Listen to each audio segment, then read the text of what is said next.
आरजेकर hospital murder and rape case के बारे में तो आप सभी को पता होगा।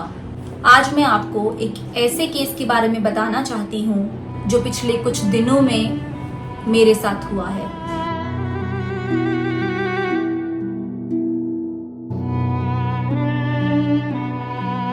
मैं एक कंटेंट क्रिएटर हूँ, एक लड़की जो लिखती है और उसे सबके सामने प्रेजेंट करती है।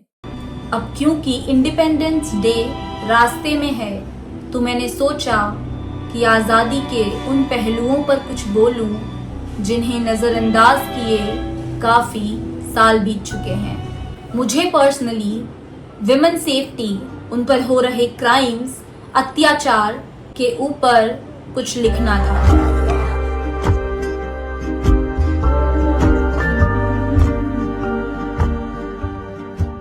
जिस दिन मैंने ये सोचा, जहन में बिठाया, उसी के अगले दिन सुबह फोन खोलते ही आरजेकर केस मेरे सामने आया।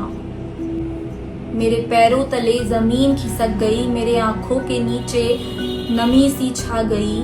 मैं चुप हो गई, मैं बस चुप हो गई। ऐसा नहीं है कि इस तरह की खबर पहली बार देखने या फिर सुनने को मिली, पर पता नहीं क्यों इस बार मेरी कलम के साथ मेरी हिम्मत भी जैसे टूट सी गई। मैंने खुद को रोका, टोका कि मैं नहीं लिख पाऊंगी, इस बार दर्द को फिर से दोबारा नहीं सुन पाऊंगी। फिर कल रात मैं तो सोने चली गई, पर शायद मेरी आत्मा उस कहानी में बंधी रह गई। सुबह उठी तो पता चला, देखा था मैंने एक सपना। भले ही मैंने यहाँ हार मान ली थी, पर मेरी रूह ने ना हार मानने की ठान ली थी। सपने में क्या हुआ था, निर्भया को मैंने दोबारा देखा था।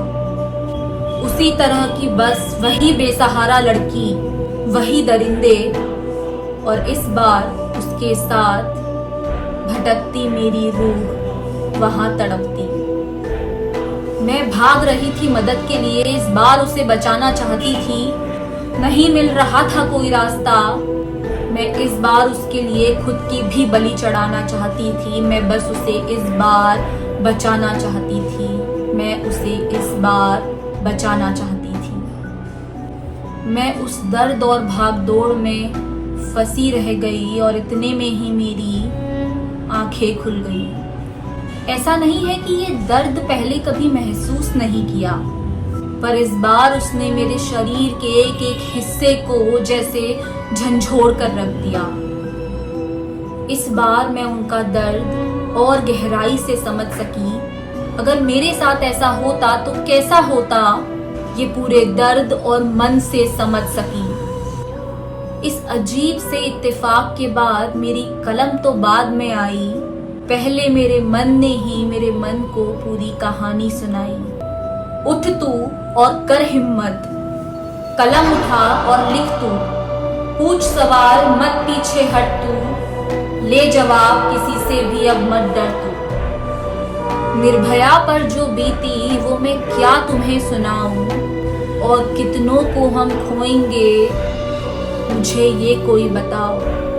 तुम सजा कैसे दिलवाओगे उस गुनहगार को जब वो खुद पीछे लगे हुए हैं उसके गुनाह छुपाने को। According to a report, the family of the deceased was told that their daughter had died by suicide. Broken neck, multiple injury marks, throttled to death, brutally assaulted. Injuries की लिस्ट तो बड़ी लंबी और गहरी है, पर कानूनी व्यवस्था हमारी जरा बहरी है। वाहवाही तो होनी चाहिए कल्प्रिट को जो अरेस्ट कर लिया। अब खेलेंगे खेल उसके साथ जब तक कोई स्ट्रिक्ट एक्शन नहीं लिया। क्यों प्रोटेस्ट करते हो तुम, न्याय तो तुमको देकर रहेंगे। अब चाहे लगे उसमें 7 साल 3 महीने 4 दिन, पर बदला तो हम लेकर रहेंगे।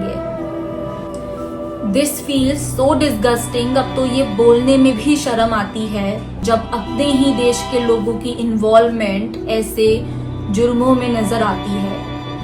वो कहते हैं डॉक्टर्स तुम मत करो प्रोटेस्ट, पेशेंट की जान बचाना तुम्हारा पहला कर्तव्य है। पर ना समझ ये नहीं समझते डॉक्टर्स भी इंसान है, उन्हें भी एक सुरक्षित जिंदगी जीने का अधिकार है।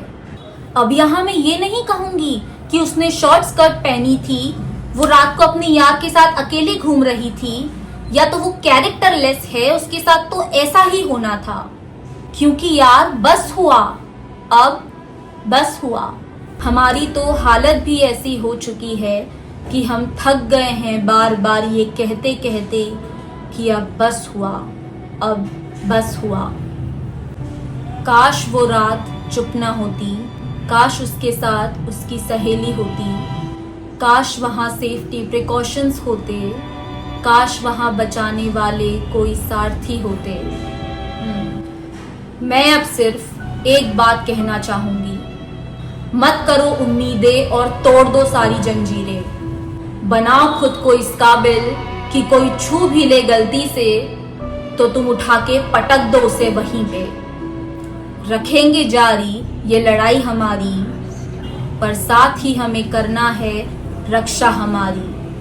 मत छोड़ना तुम्हें छेड़ने वाले को, वहीं नोच दो उसको तुम्हारे साथ गलत करने वाले को। बनो एक दूसरे का इशारा, अकेले हो तो लो फोन का सहारा। जैसे भी हो मत छोड़ो किसी को, बन जाओ एक दूसरे का चेला। क्योंकि मुश्किल आई तो कोई तो हो मदद करने को, मौका होगा अगर मदद मांगने को, अगर ना रहे कोई भी अकेला। क्योंकि अब ना तो कोई जगह सुरक्षित है और ना ही कोई इंसान। बचने वाली जगह भी अब सुरक्षित नहीं रहेगी जब बचाने वाले में ही कोई बन जाएगा हैवान। इस बार का आजादी दिवस आएगा और चला जाएगा। मैं तो अब असली आजादी अपने पूरे दिल से तभी मनाऊंगी जब औरत की इज्जत की हिफाजत का ध्वज मैं पूरे गर्व से लहराऊंगी। नमस्ते सभी को जिन्होंने भी मेरी वीडियो अभी तक पूरी सुनी है। मैं आप सभी को बताना चाहती हूँ कि इस वीडियो में कहे गए एक एक शब्द मेरे अपने हैं। जो कहानी, जो इत्तेफाक, जो सपने, जिन भी बातों का जिक्र मैंने किया है वो सब सच है। वो सारी घटनाएं मेरे साथ घटित हुई है, जिसी के दम पर आज मैं ये वीडियो बनाने के लिए हिम्मत जुटा पाई हूँ। मुझे सपोर्ट करने के लिए, मेरी बात सुनने के लिए और इसे आगे पहुँचाने के लिए मैं आप सबका धन्यवाद करना चाहती हूँ। Thank you for being with me, क्योंकि अपने मन की बात आप तक पहुंचाने से मुझे मदद मिलती है। मैं आप सभी से रिक्वेस्ट करूंगी कि प्लीज़ अवेयरनेस फैलाएं, जितना हो सके अपनी बेटी बहुओं को इस काबिल बनाएं कि वो अपनी रक्षा खुद कर सके। उन्हें घर में बांधने की जगह उन्हें आज़ाद करें, उन्हें सक्षम बनाएं कि वो अपने लिए खुद फैसले ले सकें, अपनी रक्षा कर सकें और दूसरों से वक्त आने पर अपने लिए लड़ सकें। तब तक के लिए बने रहिए। Happy independence day. जय हिंद। धन्यवाद।